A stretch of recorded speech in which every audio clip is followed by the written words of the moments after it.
আসসালামু আলাইকুম। সবাই কেমন আছেন? আশা করি খুবই ভালো আছেন সবাই। আমি কিছু অভিজ্ঞতা শেয়ার করি আজকে।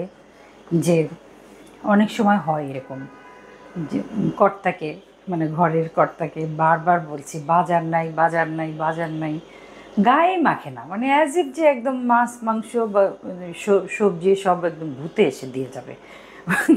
খেতে হয় বা বাজার করলেও এক সময় সেটা শেষ হয়, সেই কথাটা শুনতেই চায় না। তখন দেখা গেল চট করে এমন এক মেহমান চলে আসলো।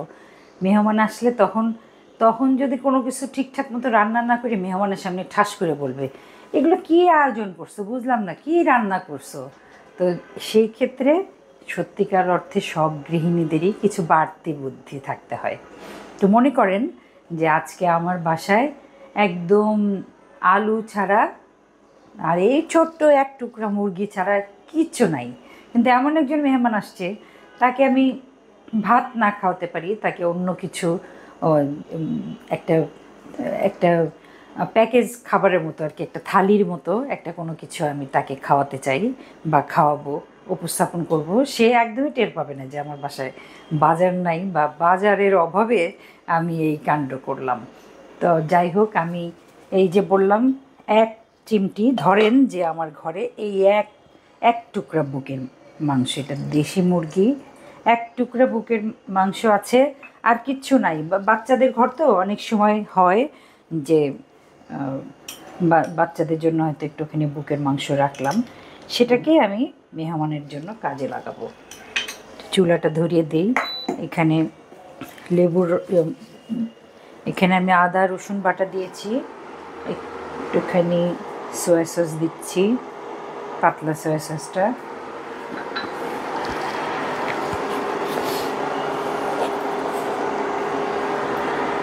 নুন দিচ্ছি, যেহেতু সয়া সসে অনেকটা নুন থাকে তো অল্প একটু নুন দিলাম, একটুখানি ওই যে একটুখানি বলার বদভ্যাস, একটু এরকম নাক টানার অভ্যাস, এগুলো না আমি আগেও জানতাম না। রান্না করতে এসে তারপরে কেউ আমাকে বলে নাই কি ব্যাপারে মাখনটা ছাড়তে চাচ্ছে না কেন, মাখন ঘুম এসে পড়েছে। আমার ছেলের বউ চিটাং থেকে চলে এসেছে। যখনই বাপের বাড়ি যায় তখনই কত কিছু ছিলাম, মা আমার না ওই যে অমুক কাজিনের বিয়া, আমি মনে মনে করি আচ্ছা ঠিক আছে ভালো কথা, বিয়া।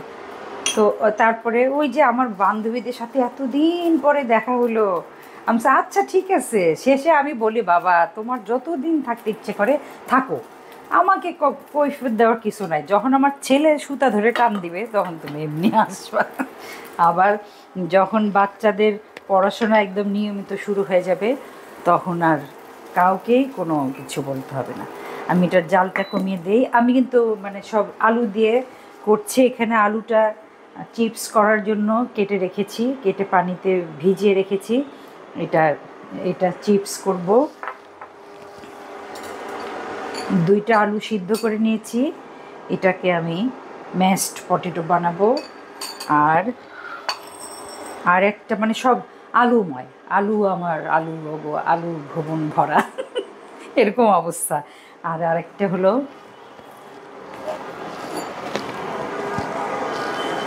আমি এটা দেখাই, এটা আমি আগেও দেখিয়েছি, এটা কুড়মুড়ে ভাজা, এটা খুবই একটা মজাদার খাবার। এইভাবে করে আমি এটা একদম শুকনা করে এখানে নিয়ে নেব।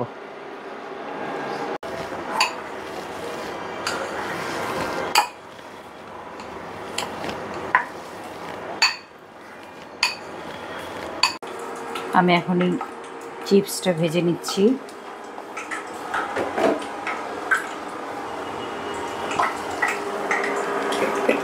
একটা চিকেন পাউডার,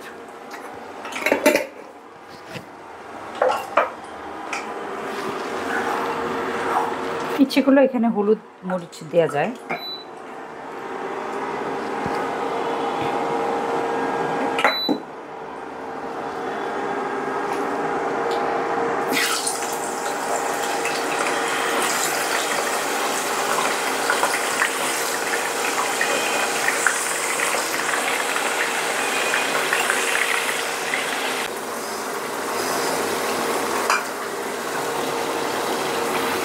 ছোটোবেলায় আমার মনে হয় 70 দশকের শেষের দিকে বা ঢাকার শিল্পকলা একাডেমি, ওখানে একটা অনুষ্ঠান ঠিক না, একটা আয়োজন চলছিল যে ভাতের উপর চাপ কমান, মানে আলু খান, আলু বেশি করে খান। তো ওখানে আমি কে যেন নিয়ে গেল মনে নাই, আমি আর রত্নাপা গেলাম। তো ওখানে অনেক কিছু আলু দিয়ে এত কিছু বানিয়েছে, ছোট মানুষ তো অত কিছু মনে নাই, কিন্তু একটা জিনিস মনে আছে, আলুর সেমাই। তো আমরা বাসায় এসে আমরা সেই আলুর সেমাইটা 2 বোন মিলে রান্না করলাম। তো সবাই বলেছিল যে ভালোই হয়েছে। তা আলু আসলে আলু খুব সহজলভ্য সবজি, সব খাবারে যায়, সব কিছুর সাথে যায় এবং সারা বছরই পাওয়া যায়। যদিও আলুর দামও অনেক সময় ধরাছোঁয়ার বাইরে চলে যায়, সামান্য একটা আলু সেটা কিনতেও মানে মধ্যবিত্ত মানুষরাও হিমশিম খায়। সব কিছুই তো এরকম হয়ে যাচ্ছে। তারপরেও আলু আমার খুবই ভালো লাগে। আমার যে কোনো রকম, যেহেতু আমি বগুড়ার ছেলের বউ, বগুড়ার বা সিরাজগঞ্জের মানুষ, বগুড়া আমার শ্বশুরবাড়ি, আমি আলু খুব ভালোবাসি। এবং সারা বাংলাদেশের অনেক রকম আলু আছে। রংপুরে একটা আলু আছে এরকম লম্বা হয়ে, এখান থেকে শুরু হয় ওই পর্যন্ত মাটি খুঁড়ে বের করতে হয়, এবং অনেক বড় বড় ওই ওল কচু, ওল যেটা বলে, মানে ওটা তো ফাইনালি আলুই আসলে। তা আমার আলু বলতে, আমার আলুর যে কোনো জিনিস খুব ভালো লাগে। এবং সবচেয়ে বেশি ভালো লাগে কাচ্চি বিরিয়ানির আলু। কাচ্চি বিরিয়ানি আমি খুব একটা যে একদম হালুম হুলুম করে খাই তা না। বিয়ে বাড়িতে গেলে ওই যে বেড়ে দেয় তাকে বলি 2 টুকরা আলু দিয়ে না আমাকে, আমার খুব ভালো লাগে। ওই বিরিয়ানির সমস্ত স্বাদ গিয়ে ওই কাচ্চি বিরিয়ানির আলুর মধ্যে গিয়ে ঢোকে।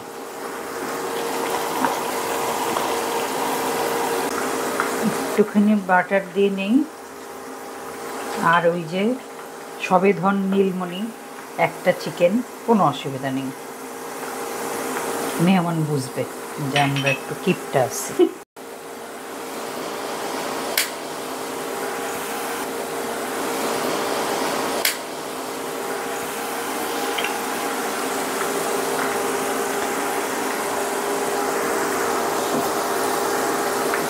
আমার এই চিপসটা প্রায় হয়ে আসছে, আর একটুখানি মুচমুচে হলে নামাবো।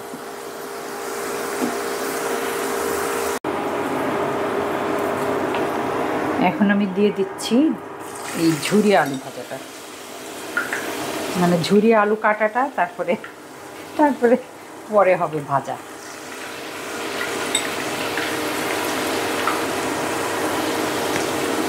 আমার হাজবেন্ড সবসময় বলবে গরম ভাত রান্না করো, তো গরম ডাল রান্না করো। আমি বলি যে শোনো, ডাল গরম ভাত রান্না করার পরে না গরম হবে, রান্না করার পরে ডাল গরম হবে। বলে আমি এত গ্রামার বুঝি না বাবা, ভাত যাতে গরম থাকে। সবাই তো আর দুষ্টামি বুঝে না।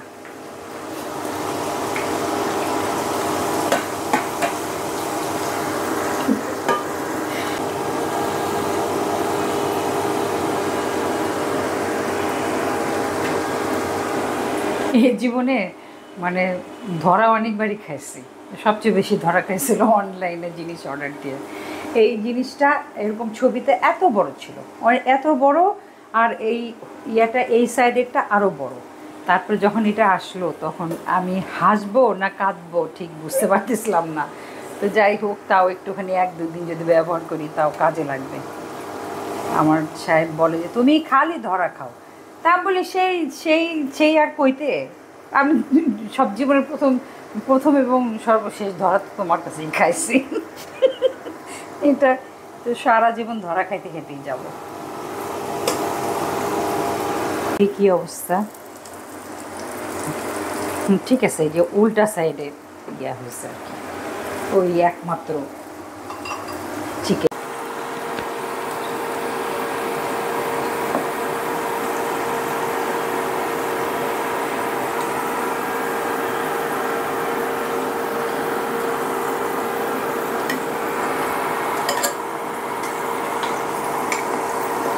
এই ঝুরি ভাজাটা এখন আমরা যে গ্রেটার দিয়ে করি, কিন্তু মানে ভাবলে খুব অবাক লাগে যে আগের দিনে আমাদের, বিশেষ করে আমাদের সিরাজগঞ্জ অঞ্চলে বিয়েতে, বিয়ে বাড়ির খাবারে মানে 100 200 300 জন মানুষের খাবারে এই ঝুরি ভাজাটা থাকতো। সব মা খালারা অনেকগুলো বটি নিয়ে, মানে মা খালা বোন ভাগ্নে সবাই বসে যেত আলু কুচি করতে। যা যে বেশি চিকন করে কাটতে পারতো তার বেশি সুনাম থাকতো। আবার আমার শাশুড়িকে দেখেছি আমি দুধ লাউ রান্না করতে, সেটা উনি হাতে কুচোতেন। এখন এই যে আমার শাশুড়ি মনে হয় শেষের দিকে গ্রেট করার পেয়েছেন, কিন্তু সারা জীবন উনি এইভাবেই জিনিসটা করতেন হাতে। লাউ কাটা তো, লাউটা তো আর পিছলা না, একদম পিচ্ছিল, ওইটা কুচি করা খুব কঠিন। তো মায়াই লাগে যে আগের দিনের মানুষরা কত কষ্ট করে কাজ করতেন, আমাদের কাজ কত সহজ হয়ে গেছে। একটা জিনিস দেখাই, এটা আমার গাছের বোম্বাই মরিচ। এটা এই গাছটা অনেকবার মরিচ দিয়েছে, এখন একটু শেষের দিকে গাছটা নিজেই বৃদ্ধ, এই জন্য তার ফলগুলো ছোট ছোট হয়ে গেছে, কিন্তু ঝাল ঠিকই আছে। আচ্ছা, আমি এর পরের স্টেপে যাচ্ছি।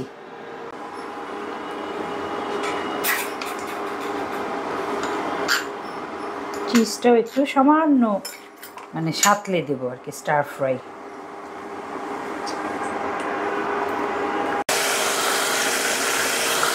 আচ্ছা, তুলে ফেলি।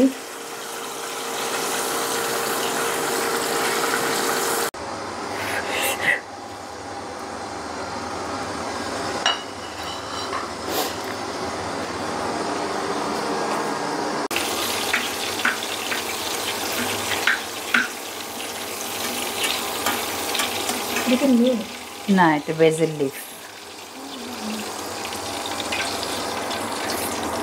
English breakfast. হ্যাঁ, ইংলিশ ব্রেকফাস্ট। ব্রেকফাস্ট খাবে হলো ইভিনিংয়ে। আচ্ছা, এইবার এটা এখানে এখানে ঢালবো। আচ্ছা, এখানে ঢালি, এটা টিস্যু সহ থাক।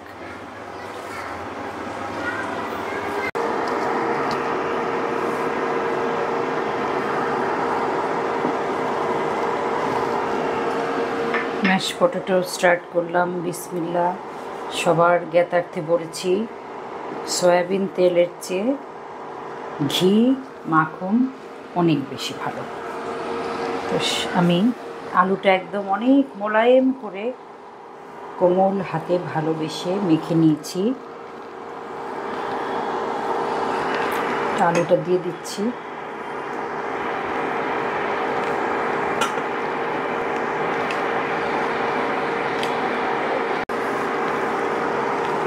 নুন কতটুকু নুন লাগবে,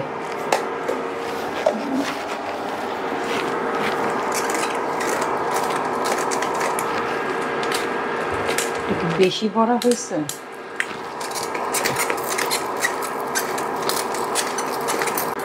এখন আমি দুধ দিচ্ছি, এটা তরল দুধ, একটা জালের দুধ।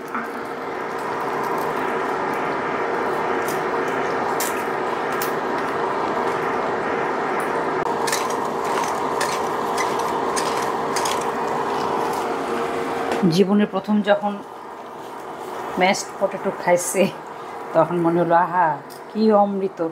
আমি চিন্তা করলাম যে আমরাও তো আলু ভর্তা করি, এরকম তো লাগে না, কোথায় স্বাদের স্পেশালিটিটা কোথায়, এটা আমাকে খুঁজে বের করতেই হবে। তারপরে একটু ধীরে ধীরে, মানে একবার একভাবে করি একরকম হয়, আর একভাবে করি আর এক রকম হয়, তারপরে ফাইনালি বুঝতে পারলাম যে আসলে ডিম ভাজা ঢাকা শহরে এসে হয়েছে অমলেট। আন্ডা ভাজা ঢাকা শহরে এসে হয়েছে অমলেট। তো আলু ভর্তা, এটা মাখন দিয়ে ভর্তা, তো সেই ভর্তাটা হয়ে গেছে ম্যাশড পটেটো। আজকে যে মেহমান খাবে সে চিন্তা করবে যে হায় রে আলু, তুই আমার খালু। কিন্তু মানে আমরা না রান্না করতেছি আর চিন্তা করতেছি যে এটা একটা মেহমান খাবে, অজানা হঠাৎ আমার মনে হলো আরে মেহমান কই, মেহমান তো নেই, খাবো তো আমরাই। এটা তো শুধু দেখাচ্ছি যে বাজার না থাকলে মহিলার গৃহিণীদের কি করা উচিত, গৃহিণীরা কিভাবে বুদ্ধি বের করেন, কিভাবে তাদের মানে মান ইজ্জত রাখার, কর্তার মান ইজ্জত রাখা উচিত, এইটাই জাস্ট দেখাচ্ছি। আমি অনেক হাসছি আজকে, কিন্তু আপনারা ব্যাপারটা সিরিয়াসলি নেন। যে সাহেবকে নাই জিনিসপত্র শেষ হওয়ার 15 দিন আগে থেকে বলবেন বাজার নাই, বাজার নাই, বাজার নাই, তখন সময় মতো বাজার আসবে। আর নাইলে এরকম বুদ্ধি থাকতে হবে। এবং আমার বিশ্বাস নারীরা, নারী মানুষ অনেক বুদ্ধিমতী, তাদের বুদ্ধি পুরুষের চাইতেও বেশি, তাই না? মোটামুটি সব আলু দিয়ে একটা নাস্তা বা একটা ডিনারও বলা চলে। আলুর চিপস, আলুর ঝুরি ভাজা, এখানে একটুখানি চিজ, হাতে বানানো চিজ, সেটা ভেজেছি। এটা এক টুকরা চিকেন, একটুখানি পাউরুটি, একটু মাশরুম, এটা আস্ত পেঁয়াজ তেলে ভেজেছি, কাঁচামরিচ, আর ম্যাশড পটেটো, এটা ঘরে বানানো, হাতে বানানো মেয়োনিজ। এই হয়ে গেল একটা ফাঁকিবাজি মেহমানদারি বা কি বলে বুদ্ধিমত্তা সহকারে একটা মেহমানদারি। তো আপনারা চটজলদি তো এইভাবে সংসার করতেই হয়, সেই ক্ষেত্রে এমনটাই বুদ্ধি রাখবেন আপা এবং ভাইয়েরা। এবং আমার জন্য দোয়া করবেন, আমার পুরা পরিবারের জন্য দোয়া করবেন, এবং আমার সাথে এভাবেই থাকবেন। আমিও আছি আপনাদের সাথে। আসসালামু আলাইকুম।